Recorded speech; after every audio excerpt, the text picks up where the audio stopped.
You can get to the Matrix 42 contract management by clicking on the menu selector and then selecting contracts.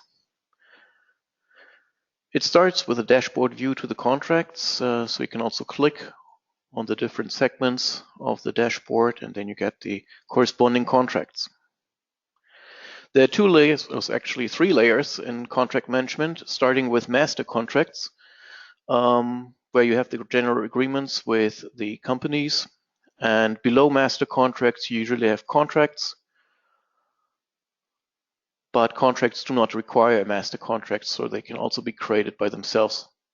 And finally, we have so-called contract items, which are usually used to track each individual purchase, like for example, a Q1 purchase of servers. And this contract position again is linked to the contract Dell IT infrastructure servers. There are also printer and client contracts on this level, and they are all linked to the master contract Dell IT infrastructure. We can also have contracts for non-IT items like cars or for facility management, whatever you like. So it's pretty generic. And let's have a look at the details of a master contract. Right-click, Edit. First of all, in the general view, of course, we have an owner. Each object in our database has an owner, same for contracts. So you can limit the visibility and also steer the reporting from the ownership. The contract, of course, has a title, a business partner linked to it, internal and external contacts, and a contract number and an optional external reference. Very important is this period tab here, where you can set the notifications. So if this person wants to be notified 90 days in advance if the contract expires or needs to be prolonged or canceled, we can set individual notifications and they will automatically receive an email. Let's have a look at our email here, for example. Let's pick this person here and we can search for we can search for cancel, giving us some examples here, like for example, this email which notified us about an upcoming cancellation opportunity for a contract. I can click on the link to open the contract directly. We can also link documents to the contract. So when we go to this tab here, we can type in references to paper documents, or we can link documents. For example, this file resides on a network share. We can also add documents that are available from a web link, like a document management system. And we also have a journal where each change of the contract is tracked. We also have an attachments tab where you can directly drag and drop documents and they will be stored in the Matrix 42 database. When we go back to our preview by just clicking once on the master contract, we get a link to all the related objects like contracts, contract items, and assets. Let's click, for example, on this client contract. And now we click on Edit.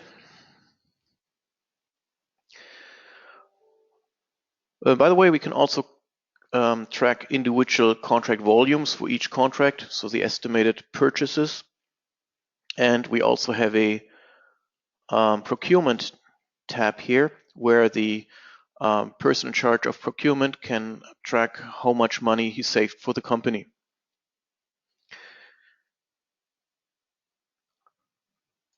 When we go back to the preview, we can also see the contract item below the client infrastructure in contract and the assets. So when we click on the contract position now, we can get the details for this one purchase in Q3. For example, which assets have been purchased from this contract position, notebooks and desktops. And especially for hardware assets, it makes sense to track the warranty as well. So the warranty start and end date can be tracked.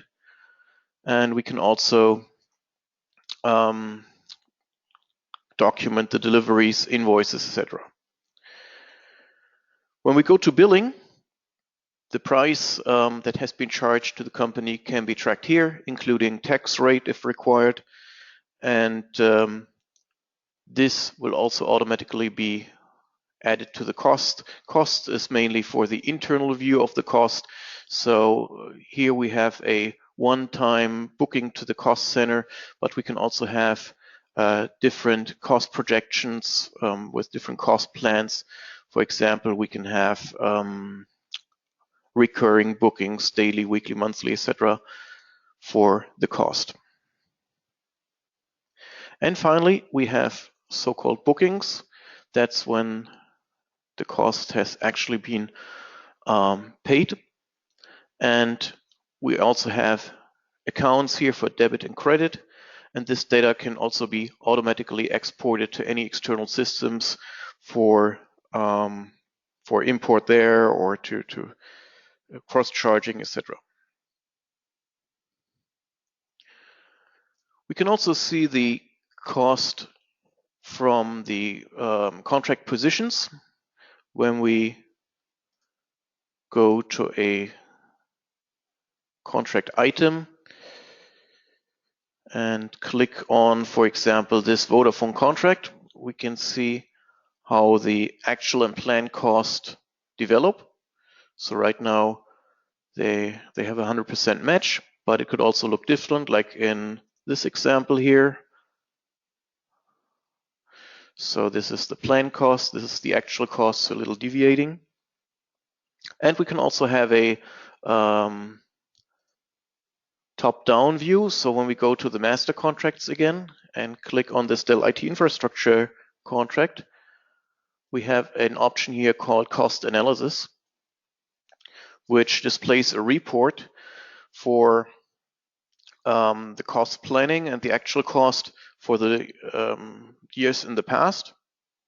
So we also have traffic light indicators here for the different items. So for printers, we exceeded the planned cost idle. Clients is a 100% match. And for servers, we saved a little money. And we can also drill down by clicking on the items.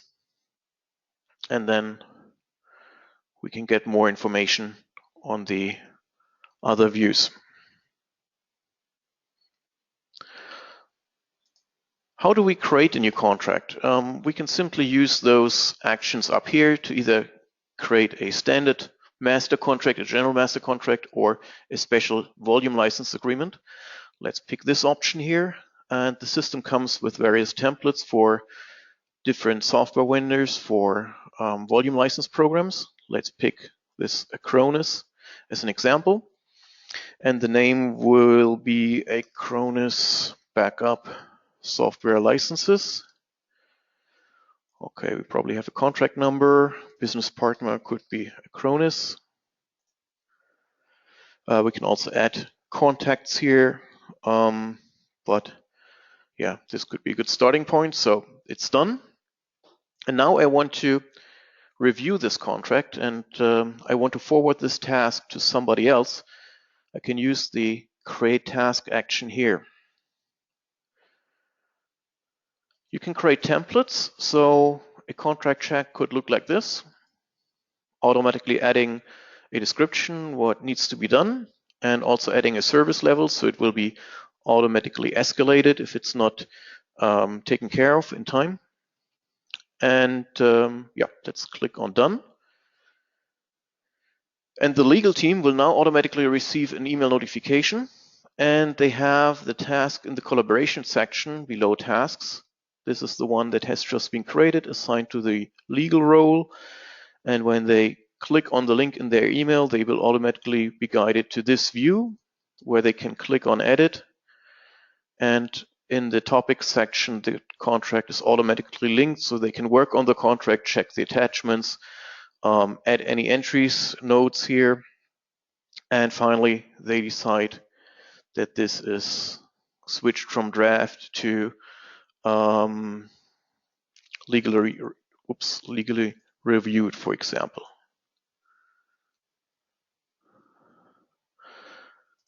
And when we go back to our master contract view, the status is now changed.